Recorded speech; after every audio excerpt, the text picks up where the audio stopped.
Bismillahirrahmanirrahim. Teman-teman yang dirahmati Allah. Jadi sikap kita itu ada dua dalam bergaul, dalam bersosial, kalau bahasa dakwah dalam bermuamalah. Pertama, sikap kita ke orang lain adalah ra'fah. Kalau ditanya dalil mah sebetulnya ada dan jelas banget di Al-Quran. Allah menyebutkan pertama kalau di dalam surat Al-Qalam itu wa innaka la'ala khuluqin. Nabi Muhammad itu adalah teladan paling ideal dalam masalah muamalah. Akhlak paling ideal udah. Tinggal kita contohin aja gimana Nabi ke orang lain, gimana Nabi dari orang lain ke beliau. Kalau beliau ke orang lain disebutin oleh Allah di surat At-Taubah 128 tuh, akhir surat At-Taubah. Bil mu'minina ra'ufun rahim. Nabi Muhammad itu kepada orang yang beriman ra'ufun. Ra'uf itu dari kata ra'fah. Ra'ufun dari kata ra'fah. Apa arti ra'fah? Jaga perasaan orang banget, empati banget, pengertian banget. Itu kalau beliau ke orang lain. Saking pengertiannya Nabi ke orang lain, sampai-sampai Nabi itu jadi sering jadi kayak ngeberatin diri sendiri, jadi kayak korban gitu demi menjaga perasaan orang. Kalau ada sahabat bikin salah, Nabi nggak akan langsung negur beliau di depan umum, negur orang itu di depan umum. Kan ini berarti kita dalam kehidupan sosmed kita kan, kalau misalnya ada postingan yang kayak gimana menurut kita keliru, jangan di komen negurnya, di DM. Tapi DM-nya nggak dibaca Ustadz, japri. Gak dirit juga Ustadz, doa aja. Mudah-mudahan Allah kasih dia digerakkan untuk membaca. Kalau enggak lewat siapa gitu, teman dekat. Pokoknya jangan di depan umum deh. Itu kalaupun masukan kita benar. Jangan-jangan udah ramai di depan umum ternyata salah pula. Ini kan berarti kita kayak agak-agak konyol gitu kan ya. Kenapa? Karena kita gak jaga perasaan orang lain. Jangan sampai kita terbiasa. Walaupun sosmed itu kan terbuka ya, siapa aja bisa ya. Tapi tetap muslim, ada etikanya. Jangan sampai kita terbiasa dengan sosmed yang terbuka, akhirnya bebas, mau ngucapin apa aja. Sampai kata-kata yang gak pantas juga keluar. Kayak tadi saya baru nge-delete beberapa komen dari postingan saya yang kemarin kan, yang masalah daya kolot. Ada yang komen sampai kata-katanya gak enak gitu, saya delete. Kenapa kok masa di komen ada istilah nama hewan di situ teh? Kan gak pas gitu. Terus ada yang istilahnya mencela apa segala macam. Ini kayaknya orang yang gak ngerti lah. Gak tahu dari mana asalnya. Udah aja saya delete. Sekalian orangnya di blok. Kenapa saya blok? Bukan benci sama orangnya. Dia udah gak benar cara bermedia sosial. Dan ini gak sehat buat yang lain. Ini harus dihentikan. Tapi saya gak mau ngerespon yang kayak gitu-gitu. Males. Jadi malah rame. Nah ini namanya empati. Jaga perasaan, pengertian sama apa orang lain rasain. Tempatkan diri kita kalau saya diginiin nyaman gak ya? Nah kayak gitu. Ra'fah bil mu'minina ra'ufun rahim. Sangat menjaga perasaan. Jangankan perasaan manusia, Nabi perasaan hewan aja dijaga loh. Perasaan hewan ya. Sampai ada hadis kalau di kitab Riyadhus Shalihin itu, larangan berbicara atau bercakap-cakap di atas kendaraan. Maksud kendaraan di situ hewan tunggangan. Dilarang dalam Islam itu dua orang laki-laki sambil naik di atas hewan tunggangannya, terus hewannya berdiri aja nganggur, kita ngobrol gitu. Nggak boleh dalam Islam. Kalau pengen ngobrol yang lama, apalagi ngopi-ngopi, udah aja turun dari hewan, biar hewan itu cari makan, istirahat dulu. Dia mungkin mau berebah atau ngapain gitu, ngelurusin kakinya apa, capek kan. Ya mau apa, dia pengen jong-jong juga, bukan kita doang yang pengen santai. Biarin dia istirahat, jadi kita ngopi-ngopinya di bawah. Jangan sampai ngopi-ngopi di atas, ngobrol terus nunjukin, oh ini ada masalah lagi training topik. Tapi di atas hewan, hewannya kan bete di bawah. Ngapain sih kan lama-lama amat, gua juga pengen makan atau ngapain gitu. Itu ada hadisnya, saking Nabi ra'fah. Dengan hewan aja ra'fah. Dengan tumbuhan Nabi ra'fah. Kan dulu tuh Nabi kalau khutbah berdirinya di atas satu pohon korma nih. kebenaran pohon kormanya kayak agak miring melintang gitu. Nabi berdiri di atas pohon korma untuk khutbah. Begitu kaum muslimin sudah mulai agak mampu nih, dibikinlah mimbar untuk Nabi yang sekarang di Raudhah tuh, dibikin mimbar sehingga Nabi khutbah tidak lagi berdiri di atas pohon korma. Maka pohon itu pun menangis. Nangis kayak anak bayi. Nabi, maaf, langsung turun dari mimbar, duduk lagi di atas pohon itu. Pohon itu diem. Manja banget kan pohon sama Nabi teh. Kira-kira istrinya gimana? Pohon aja gitu. Masya Allah ya sosok Nabi ya. Pohon aja pengen manja sama beliau, gimana istrinya? Kita, pohon aja malas didudukin sama kita. Malas banget. Kucing aja lari dari kita. Kalau Nabi kucing datang. Sampai serigala aja ngomong, merekomendasi. Jadi serigala kayak testimoni gitu tentang Nabi. Serigala testimoni. Kan dia, serigala ini kan binatang buas. Tapi mentestimoniin Rasulullah SAW. Kenapa? Karena semua alam mencintai beliau. Hanya yang fitrahnya sudah berubah yang tidak mencintai beliau. Kalau yang masih sesuai fitrah, manusia, jin, hewan, tumbuhan, semesta yang masih fitrah nih, cinta pasti sama Nabi. Hanya hati-hati yang sudah berubah, tidak lagi fitrah yang tidak cinta kepada Nabi. Ra'fah. Kayak kita ra'fah kalau misalnya kita beda pendapat nih. Dalam satu grup tuh teman kita ada yang misalnya dia tuh sebutlah kalau sholat misalnya dia tuh kayak pakai sarung. Yang satu lagi santai, nggak pakai sarung, yang penting sopan. Jangan sampai kita broadcast di grup itu tentang hal-hal yang menyinggung perasaan teman kita yang berbeda cara ritual. Yang satu tahlilan, yang satu tidak. Yang satu mauludan, yang satu tidak. Yang satu mungkin ngerokok, yang satu enggak. Nggak usah dibahas di depan orang banyak. Saya sampai kadang-kadang bingung ngejawabnya. Ada yang nanya ke saya, Ustadz, apa hukum rokok? Gimana nih jawabnya nih? Karena dia sedang ngerokok, nanya hukum rokok di depan orang banyak. Kalau saya bilang boleh, saya berpendapat rokok itu nggak boleh, apalagi di depan umum kalau misalnya mengganggu orang lain. Tapi kalau saya nggak jawab, kalau saya nggak jawab, itu jadi kayak dia nanya, dibikin herai gitu, dibikin ketawa aja, dibikin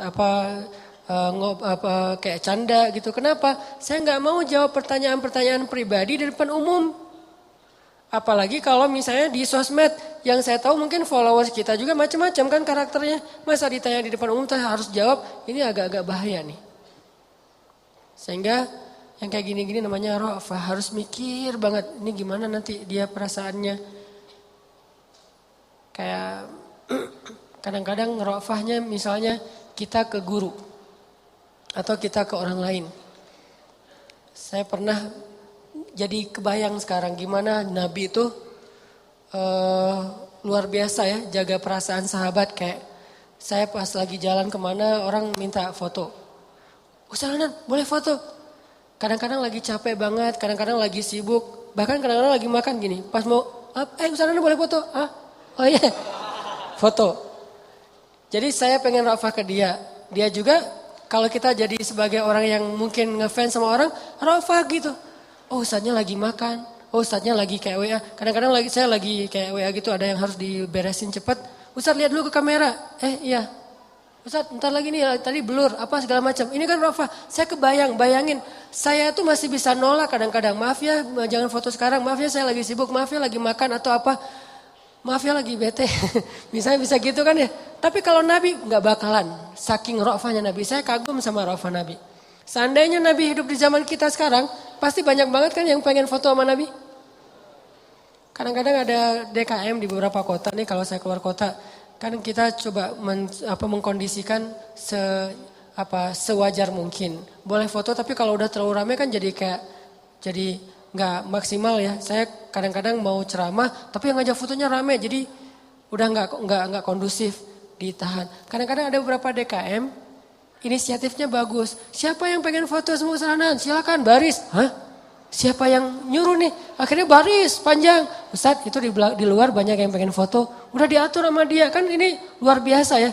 Buat saya yang sekarang dalam kondisi yang orang pada ngajak foto tuh lama-lama capek juga gitu. Saya kebayang Rasulullah kalau hidup di zaman sekarang pasti nggak akan nolak kalau orang ngajak selfie. Nabi boleh selfie? Boleh. Nabi boleh selfie? Boleh. Nah, pasti boleh. Nggak mungkin Nabi jawab nggak boleh. Terus gimana dong kalau Nabi udah berat? Allah yang akan jadi manajernya Nabi itu. Nggak boleh. Kenapa? Ada ayatnya. Banyak dulu di zaman Nabi orang datang pengen curhat sama Nabi itu. Surat curhat. Al-Mujadalah.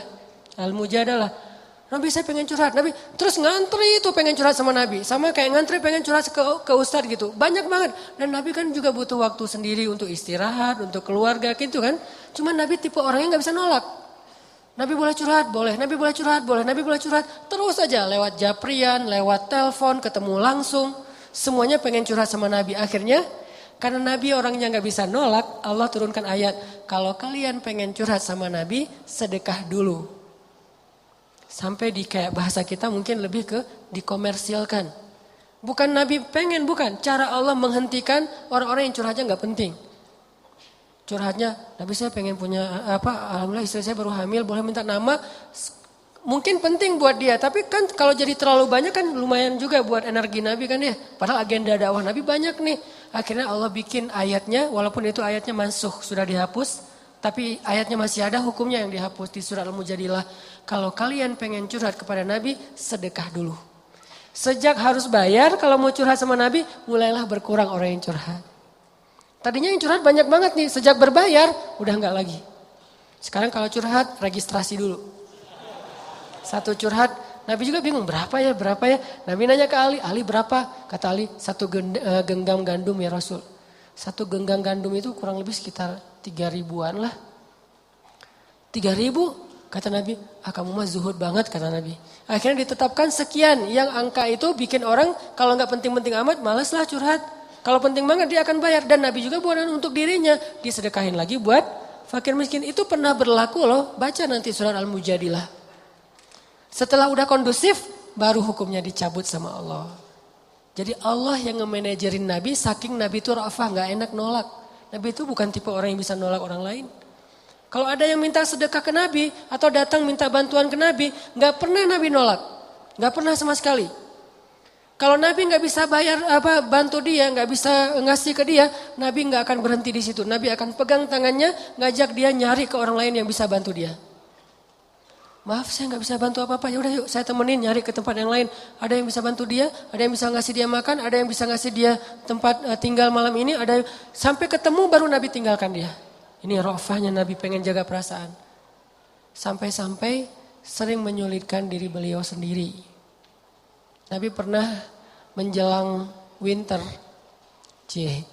menjelang musim dingin nih. Ada seorang gubernur Khurasan, non muslim, ngehadiahin sweater buat Nabi, warna merah. Jadi ada sweater yang kayak rajutan gitu, handmade gitu. Bagus dari Raja Khurasan, warna merah, dia hadiahin buat Rasulullah SAW. Ini Muhammad hadiah sweater buat musim dingin. Pas musim dingin dipakai sama Nabi. Nabi kan bajunya sedikit ya. Paling-paling juga cuman kurang dari 5 helai baju Nabi. Sehingga ada yang dicuci, ada yang dipakai sama Nabi. 5 helai doang baju Nabi. Kalau kita 5 lemari. Sampai bingung nih baju yang udah dikasih orang tapi belum pernah dipakai gitu. Masih ada labelnya. Nabi teh baju cuma 5 helai, kadang kurang. Sehingga waktu itu Nabi pakai sweater, gak pakai daleman. Soalnya dalemannya lagi dicuci. Jalan, musim dingin nih. Di Arab juga kalau lagi musim dingin di bawah 10 kan, dingin banget. Apalagi sekarang udah bersalju kalau sekarang mah. Keluar rumah, musim dingin, pakai sweater. Dilihat sama seorang laki-laki badui. Badui itu mungkin orang jalanan lah yang mungkin secara bahasa juga kasar. Muhammad, bagus banget sweaternya, baru ya? Ya kata Rasul, alhamdulillah. Boleh saya minta? Oh boleh. Langsung dibuka sama Nabi, dikasih ke dia. Coba. Karena Nabi bukan tipe orang yang bisa nolak. Gak enak mau nolak, gak mau kecewain orang. Boleh saya minta? Boleh. Dibukain sama Nabi, Nabi pulang menggigil, kebayang gak tuh? Puncak musim dingin, buka sweater, gak pakai baju, pulang menggigil. Dan dia tuh tega banget ngelihat Nabi kayak gitu. Sampai sahabat marah sama dia. kamu tega banget sih sama Rasulullah. Kalau kamu butuh baju minta aja ke kita. Kata dia apa? Bukan bajunya sih yang penting kata dia. Ini bekasnya Muhammad dan berkah. Saya mencari berkahnya bukan pakaiannya. Kalau pakaian yang kalian mah lebih bagus tapi saya gak butuh. Orang kalian gak berkah gitu ya. Nabi nih. Akhirnya mereka udah gak bisa komen lah, speechless lah.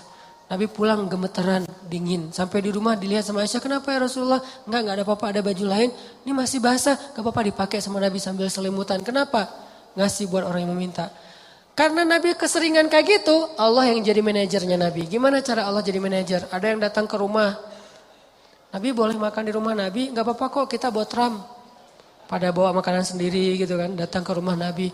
Ya, karena Nabi gak bisa nolak kan. Saking rofah banget nih. Kadang-kadang kalau menurut kita agak-agak kurang wajar saking solehnya Nabi itu. Ya, datang ke rumah Nabi. Nabi juga kan punya hak keluarga. Istri-istri beliau, anak-anak beliau kan punya hak untuk dapat waktu dari beliau. Tapi tetap gak bisa nolak, datang ke rumah Nabi. Datangnya juga gak sekaligus. Saling tunggu, datang. Jangan dibuka dulu ya Nabi, nunggu yang lain belum pada datang. Ya kalian di mana aja? Ini kesasar, share location dong, share. Ternyata share disconnect 10 kilo bedanya. Nyari lagi. Lama pokoknya kalau dalam imajinasi kita tuh lama. Datang satu-satu sampai udah lengkap semuanya.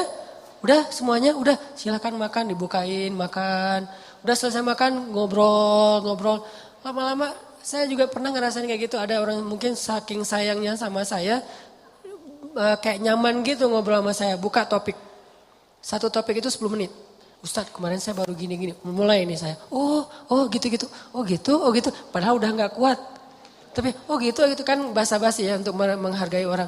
Selesai satu topik karena dia ngerasa kayak nyaman gitu ngobrol. Buka topik yang kedua. Wah 10 menit lagi nih. Topik kedua selesai. Topik ketiga. Dan itu wajar banyak orang kayak gitu. Di zaman Nabi lebih dari itu. Karena orang ke guru aja bisa kayak gini apalagi ke Nabi kan. Nabi udah. Yang kedua. Saya juga Rasul. Ya saya juga Rasul. Akhirnya semuanya pada ngomong. Dan Nabi diem aja nungguin. Tetap senyum. Tetap udah ngantuk-ngantuk. Istri beliau udah bete di kamar. Gak datang-datang Nabinya teh. Gimana ini? Gak ada Abu Bakar, gak ada Umar yang biasa nge-manajerin Nabi nih. Sekarang gak ada siapa-siapa, Nabi sendiri aja. Turun ayat di surat Al-Ahzab. Kalau kalian udah selesai makan, jangan meneruskan pembicaraan, pulanglah. Barulah Nabi bilang, alhamdulillah turun ayat, kata Nabi teh. Masya Allah. Gara-gara kita lama di rumah Nabi, akhirnya dapat ayat. Hebat juga nih, apa ayatnya Nabi? Bacain dong. Gak apa-apa dibacain, gak apa-apa. Kalau kalian udah selesai makan, pulanglah. Oh gitu, astagfirullahaladzim, pada bubar gitu. Jadi Allah yang nge-manajerin Nabi, saking Nabi gak enakan coba. Ini nih artinya rofah, tapi kadang-kadang rofahnya kok Nabi doang yang rofah ya, umatnya gak rofah. Harusnya kita kayak gitu, ke orang lain tuh rofah. Gak enak lama-lama, gak enak. Sifat gak enak itu bagian dari sifat sunnah Nabi loh. Gak enak kalau komen di depan umum, gak enak kalau kita menjudge, gak enak kalau kita marah-marah, gak enak kalau kita coret-coret mukanya, gak enak apa gitu. Gak enak, jaga perasaan orang lain teh. Nah ini namanya rofah.